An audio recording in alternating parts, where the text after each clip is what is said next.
Well, welcome everyone. If you're seeing Anna and I, it means it must be time for another Saluki Sleuths episode, and that's exactly why we're here today. What we're discussing, or what we're going to be presenting today, is about the brush towers over on the east side of campus. Pretty iconic feature of university housing. But Anna, tell us a little bit about what we found out in this episode.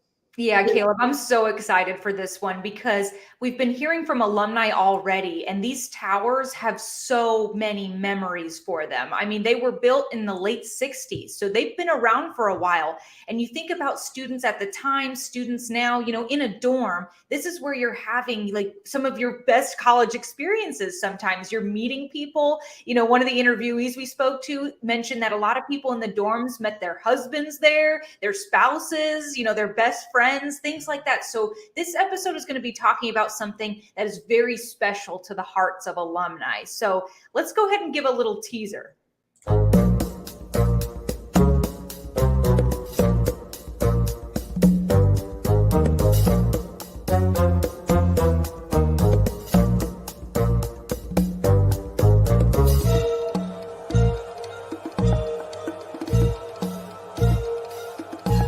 This is where the majority of our students live. Pretty much it all exploded all at once. They had so many people wanting housing that they had to put a third person in some of those rooms. Here on top of May Smith Hall is one of the best views of campus, in my opinion.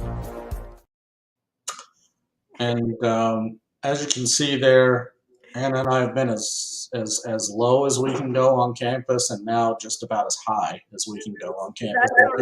On the surface at the top of one of the towers. So yeah, Anna, tell us a little bit more about what you kind of uncovered about this, and what were alumni really asking about, because this is one that I think generated a few more questions from alumni than other topics we've done, because it's a place they're pretty familiar with. They spend a lot of time there. Exactly. No, there was a ton of interest in this, and people just kind of wanting to see what has become of the towers, right? I mentioned earlier that these towers have been around for decades, since the late 60s. So we are looking at alumni who have lived there. They've brought their kids there, and in some cases, their grandkids now live there. So that's what makes it so special, is that there's this shared experience between people that are going there today and people that lived there in the 60s. So I'm very excited for alumni to kind of get to take a tour with us through the towers. We went into May Smith and get a look at what it's like now. There are some pretty big changes. And so we're going to go inside a dorm room. We're going to see inside some dining halls, a look at the laundry facilities, which are really nice. I think alumni are going to get a kick out of that, and how much has been invested specifically into May Smith and some of the renovations. Even in the video now, we're seeing just how many upgrades have been made to that tower specifically. The internet is apparently the best on campus, is what we're told from housing. So I'm so excited for alumni to remember the time they were there, whether that was the 60s, 70s, 80s, early 2000s, and then kind of take a peek at what students of today, 2023, are seeing. And I know a lot of people might be thinking, did I imagine this or not? But wasn't it at one point not too long ago that the university had actually slated the towers to be demolished, because they thought for a time that that type of housing was a little outdated, and they wanted to build something a little bit more modern, easier to manage. Yeah. That's what you bring up.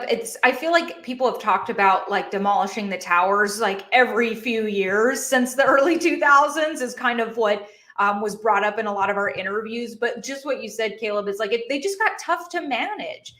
Was the big point we heard from housing, was that, there was all these discussions, they're difficult. They're 17 stories high. So they just wanted an easier way to handle everything that goes into running a dorm, right? Because it's managing the students, it's managing the energy, the facilities. So they were looking at things that were 5 to 6 stories high, a little easier. But then when they got into the financials, it's very expensive. And we're not talking just to build new buildings, but millions just to demolish one of those towers. So it's not really financially feasible to just wipe them out.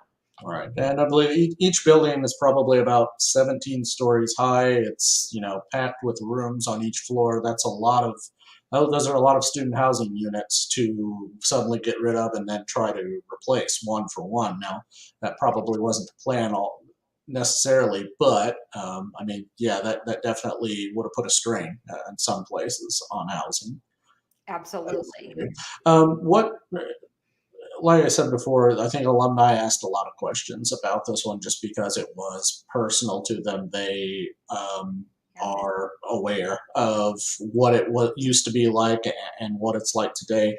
Particularly, let's talk about the sun deck that we went up on, because otherwise the sun deck would be known as the roof today, which was basically what it was today. So. I'm so excited for alumni to see that one because it just makes me smile. I mean, so we went up there, and people will have seen that if you were watching at the beginning of the broadcast. Both Caleb and I got to go out on what is just a roof now, but it was a sun deck. It was the best view on campus, in my opinion. I mean, it was gorgeous. You could see almost every main building on campus from there. And it used to be a sun deck. Can you imagine how much fun that would be? It's just like going out, hanging out with some friends on like a beautiful day like it is today.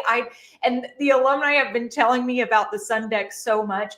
I'm just so excited for them to kind of see what it looks like now, get that view again. And we also had alumni share some of those retro photos from the 80s. And there weren't a lot of pictures from that time. So I'll tell you, it was hard to find it. But there were some alumni who did some of their own sleuthing and dug up photos from magazines of students out on the sun deck. And those are included in this episode.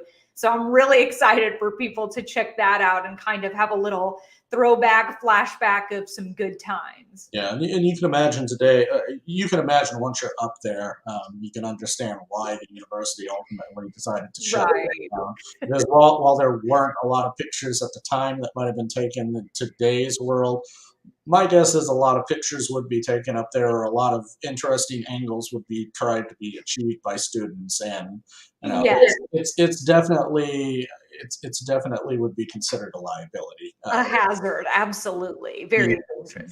So, but I mean, it is still a pretty spectacular view of campus on there. And one of the other things you got to do is we looked inside some of the units themselves. Now, we went into an empty dorm or empty residence hall room.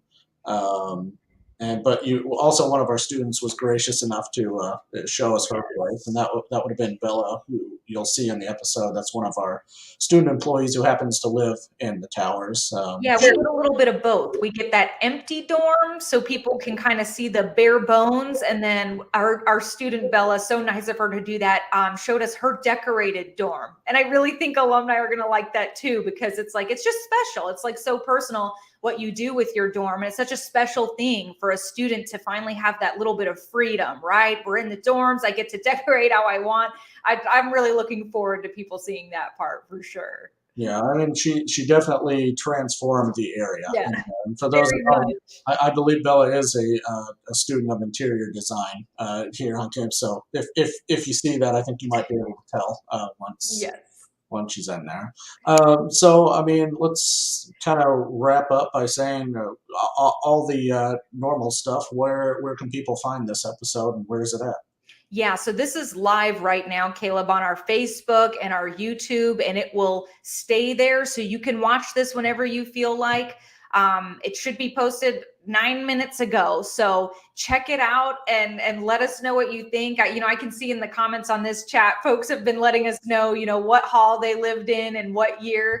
And please comment and just kind of share some of your memories. And that's the part I definitely really enjoy is, being able to show you guys and give you some of the facts, show you what it's like now, give you some historical facts. But then I really just love hearing from you and what your experience was. So please feel free to share and enjoy a little walk down memory lane. Yeah, this is definitely one where, it'll be very interesting to see if you've got any old videos or photos to share at your time and let people see what these spaces look like back in the day compared to what we're showing you today, what it looks like, because it really is, it really has been transformed. A lot of elements of it have been modernized.